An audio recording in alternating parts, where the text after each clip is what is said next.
നാമം ജപായനം പുണ്യം നിരുപമദീപാങ്കുരം പോലെ സ്വരശ്രുതിലയവരമതുലം ദീവാങ്കണം മോക്ഷസംഗീതസാരം നീളും വഴിത്താരയിൽ ജീവതാരം മന്ത്രാലാപം മായാവിൻ നിൻ പ്രസാദം. ദീപം ദീപം ദീപം. ഏവർക്കും സന്ധ്യാദീപത്തിലേക്ക് സ്വാഗതം. സ്വഭാവത്തിനു ചേർന്ന സ്വന്തം കർമ്മം എന്തു തന്നെയായാലും അത് ത്യജിക്കരുത് എന്നത് ഗീതാ പ്രമാണമാണ്. ഇത്തരം കർമ്മങ്ങളെ സംബന്ധിച്ച് പാപപുണ്യചിന്ത അപ്രസക്തമാണ്. ഭാഗവതത്തിലെ വ്യാദഗീതയിൽ ബ്രഹ്മജ്ഞാനിയായ വ്യാദനെ കുറിച്ച് പറയുന്നു. ജന്തുക്കളെ കൊല്ലാൻ വിധിക്കപ്പെട്ട കശാപ്പുകാരനാണ് അയാൾ. തൻ്റെ ജ്ഞാനവും തൻ്റെ കർമ്മവും അദ്ദേഹത്തെ സംബന്ധിച്ചിടത്തോളം ഒരുപോലെ പ്രധാനപ്പെട്ടതാണ്. കർമ്മനിരതമല്ലാത്ത ജീവിതം അർത്ഥശൂന്യമാണ്. ദക്ഷയാഗവേദിയിൽ ജീവത്യാഗം ചെയ്ത് സതിയുടെ ശരീരം വിഷ്ണു സുദർശനത്താൽ ഖണ്ഡിച്ച് 108 സ്ഥാനങ്ങളിലായി നിക്ഷേപിച്ചു. ഈ സ്ഥാനങ്ങളാണ് 108 ശക്തിപീഠങ്ങൾ എന്നറിയപ്പെടുന്നത്. ഇനി ഇന്നത്തെ ദീപാരാധന കാഴ്ചയ്ക്കായി ക്ഷേത്രാങ്കണത്തിലേക്ക് പോകാം.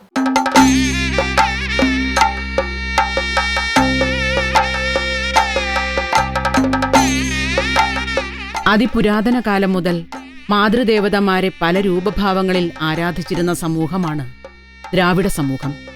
അതുകൊണ്ടുതന്നെ കേരളത്തിൽ ദേവീക്ഷേത്രങ്ങൾ ധാരാളമായി കാണപ്പെടുന്നു. മലയോരങ്ങളും തീരദേശങ്ങളും ഗ്രാമനഗരങ്ങളുമെല്ലാം ദേവീക്ഷേത്രങ്ങളാൽ സമ്പന്നമാണ്. കാലമിതെത്രയും താണു ഞാൻ തൊഴുതിട്ടും എന്തേ മിഴി തുറക്കാത്തോ അമ്മേ പൂമിഴി നീ തുറക്കാത്തു. തിരുവനന്തപുരം ജില്ലയിലെ കാട്ടാക്കട താലൂക്കിൽ ഊരൂട്ടമ്പലം പെരുമള്ളൂർ സ്ഥിതി ചെയ്യുന്ന ഇടത്തറ ശ്രീ മഹാഭദ്രകാളി ക്ഷേത്രം. കാളി ജയ കാളി നമസ്തേ, ശ്രീ കുരുംബ കാളി നമസ്തേ, ശ്രീതിലകം ചാർത്തിയ ദേവി ശിവനന്ദിനിയായൊരു കാളി കൊടുങ്ങല്ലൂരമ്മ വരുന്നുണ്ട്. പൂർവകാലത്ത് കണ്ടല കുടുംബം വകയായിരുന്ന ചെറിയ ആരാധനാസ്ഥാനമായിരുന്നു ഇവിടം.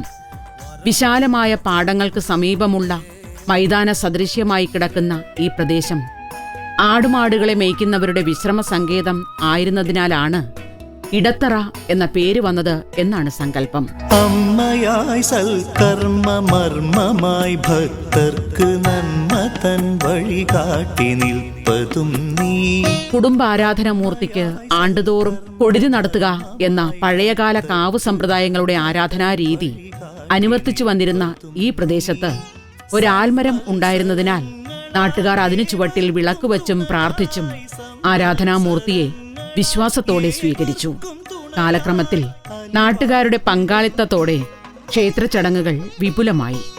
പാടങ്ങൾ കൊയ്തൊഴിയും വേളയിൽ വിളവെടുപ്പിന്റെ നിറവിൽ പച്ച പന്തൽ കെട്ടി ഉത്സവാഘോഷങ്ങൾ തുടങ്ങി. പിന്നെ ഇവിടം ക്ഷേത്രമായി രൂപപ്പെടാൻ അധികകാലം വേണ്ടി വന്നില്ല. പൂരനാളിൽ ദിവ്യദർശനം നേടുവാൻ അമ്മ തൻ സവിധത്തിലെത്തുവോർക്കായി. പൂരനാളിൽ ദിവ്യദർശനം നേടുവാൻ അമ്മ തൻ സവിധ. കേരളത്തിൽ അങ്ങോളം ഇങ്ങോളമുള്ള ദേവീക്ഷേത്രങ്ങളുടെ ആരാധനാ സമ്പ്രദായങ്ങളും ആചാര അനുഷ്ഠാനങ്ങളും സൂക്ഷ്മമായി നിരീക്ഷിച്ചാൽ കുറച്ചൊക്കെ സാമ്യങ്ങളും ധാരാളം വൈവിധ്യങ്ങളും നമുക്ക് ദർശിക്കാൻ സാധിക്കും. ഒരു കാലത്ത് കേരളം എന്നത് നിരവധി നാട്ടുരാജ്യങ്ങളായി ചിതറിയും പല പല രാജാക്കന്മാരാൽ ഭരിക്കപ്പെട്ടും കിടന്നതുകൊണ്ട് തന്നെ മാതൃപൂജയിൽ വിഭിന്നമായ ശൈലികൾ രൂപപ്പെട്ടു വന്നിട്ടുണ്ട്. ഇതിനും പുറമെ ദേവദാസ സങ്കല്പത്തിനനുസരിച്ചുള്ള ആരാധനാ രീതികൾ കൂടിക്കലർന്നു കിടക്കുന്നതിനാൽ ഓരോ ദേവീക്ഷേത്രങ്ങളും തനതായ വൈവിധ്യങ്ങൾ പുലർത്തുന്നു. എല്ലാ വർഷവും കാളിയൂട്ട് മഹോത്സവവും 3 വർഷത്തിലൊരിക്കൽ ദിക്കുബലി മഹോത്സവവും 6 വർഷത്തിലൊരിക്കൽ പറന്നേറ്റ് മഹോത്സവവുമാണ് ഈ ക്ഷേത്രത്തിൽ നടന്നുകൊണ്ടിരിക്കുന്നത്. ദിക്കുബലിക്കായി ദേവി 4 കരകളിലേക്കായി പോകുമ്പോൾ ദിക്കുബലിക്കളങ്ങളിൽ ദേവിയെ സ്വീകരിക്കുന്നത് ആയിരക്കണക്കിന് ആൾക്കാരെ താലപ്പൊലിയുമായി നിന്നാണ് ദേവിയെ സ്വീകരിക്കുന്നത്. ഓരോ കാളിയൂട്ട് മഹോത്സവവും കഴിയും തോറും ഈ ക്ഷേത്രസന്നിധിയിൽ എത്തിച്ചേരുന്ന ഭക്തജനങ്ങളുടെ അളവ് വളരെയധികം കൂടുന്ന ഒരു സാഹചര്യമാണ് ഉണ്ടാകുന്നത്.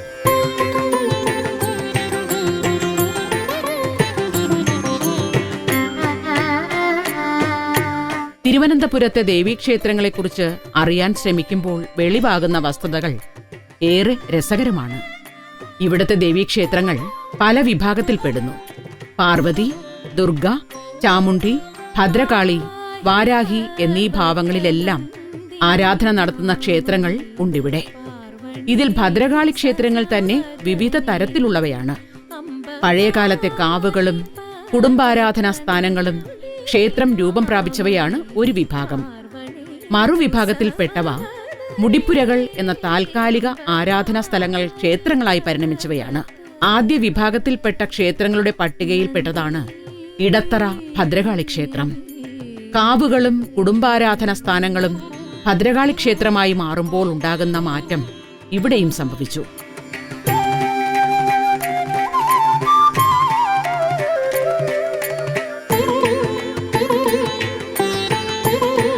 ഭദ്രകാളിയുടെ ജന്മോദ്ദേശമായ ദാരുക നിഗ്രഹം പുനരാവിഷ്കരിക്കുന്ന അനുഷ്ഠാന കലകൾ ഉത്സവച്ചടങ്ങുകളിലെ പ്രധാന ഘടകങ്ങളായി മാറി. അങ്ങനെ പറണേറ്റും നിലത്തിൽ പോരുമെല്ലാം ഉത്സവത്തിന്റെ ഭാഗമായി. എന്നാൽ ആദ്യകാലത്തെ മുടിപ്പുര സമ്പ്രദായത്തിന്റെ പിന്തുടർച്ചയായി ഭദ്രകാളി പാട്ട് ഇന്നും നിലനിൽക്കുന്നു.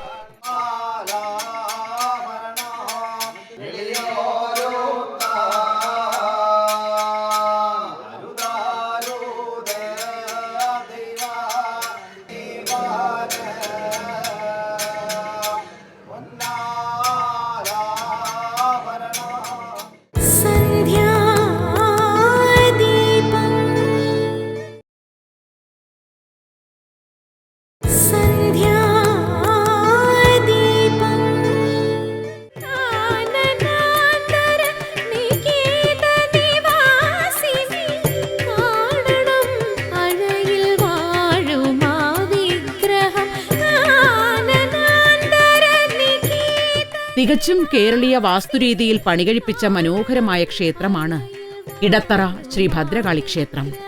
എന്നാൽ സാധാരണ ക്ഷേത്രങ്ങളിലുള്ളതുപോലെ നിത്യപൂജകൾ ഇല്ല. ചൊവ്വ വെള്ളി ദിനങ്ങളിൽ സായാഹ്ന പൂജ നടത്തപ്പെടുന്നു. ഞായറാഴ്ച ദിവസങ്ങളിൽ ഉച്ചപൂജയും അന്നദാനവുമുണ്ട്. മലയാള മാസം 1-ാം തീയതി, മറ്റ് ഹൈന്ദവ വിശേഷ ദിനങ്ങൾ മുതലായ വേളകളിൽ അതിനനുസരിച്ചുള്ള പ്രത്യേക പൂജകളും ചടങ്ങുകളും നടത്തപ്പെടുന്നു.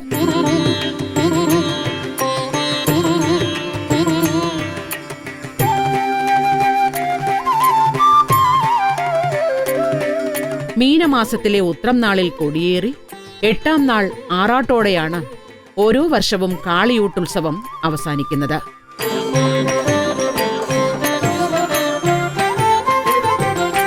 മൂന്ന് വർഷത്തിലൊരിക്കൽ ദിക്കുബലി നടക്കും. 4 കരകളിലാണ് അമ്മ തിരുമുടിയേറി എഴുന്നള്ളി വരുന്നത്. 6 വർഷത്തിലൊരിക്കലാണ് പറണേറ്റ്.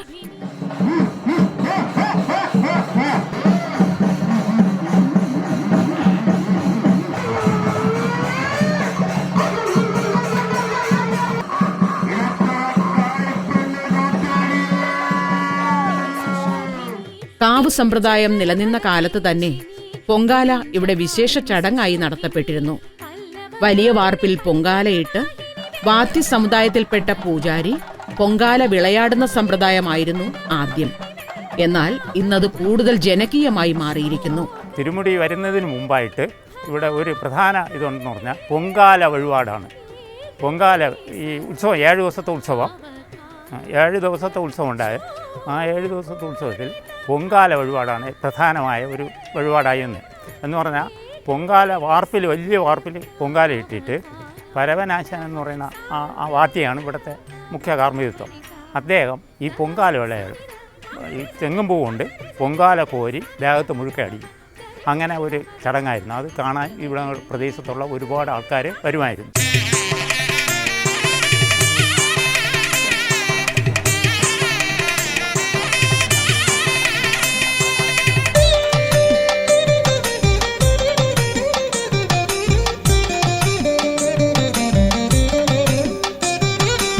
ആദ്യകാലത്ത് വാളും കുറുവടിയുമായിരുന്നു ദൈവസങ്കല്പത്തിൽ ആരാധിച്ചിരുന്നത്.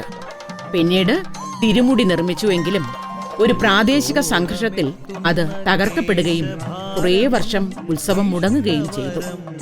എന്നാൽ പിന്നീട് വന്ന കമ്മിറ്റികൾ ക്ഷേത്രം വിപുലമാക്കുകയും 50 സെന്റോളം ഭൂമി വാങ്ങുകയും പുതിയ തിരുമുടി പണിയിക്കുകയും ചെയ്തു. അങ്ങനെ ഉത്സവാഘോഷങ്ങൾ പുനരാരംഭിക്കപ്പെടുകയും പ്രദേശവാസികളുടെ ഭക്തിയും സഹകരണവും കൊണ്ട് വൈപുല്യം നേടുകയും ചെയ്തു. മുട്ടോളമെത്തുന്ന കേശഭാരം ഇഷ്ടവരം തരും തൃക്കരങ്ങൾ.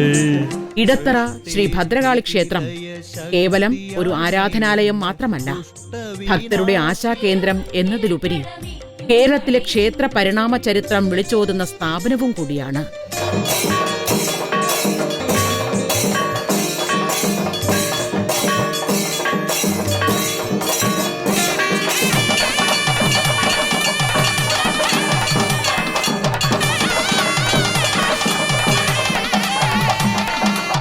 ഈ പുണ്യഭൂമിയിൽ കുടികൊള്ളുന്ന ശ്രീ ഭദ്രകാളി ഈ നാടിനെയും ഈ തിരുനടയിലെത്തുന്ന ഭക്തരെയും ഈ ചരിതം കേൾക്കുന്ന ഓരോരുത്തരെയും അനുഗ്രഹിക്കട്ടെ എന്ന് നമുക്ക് പ്രാർത്ഥിക്കാം.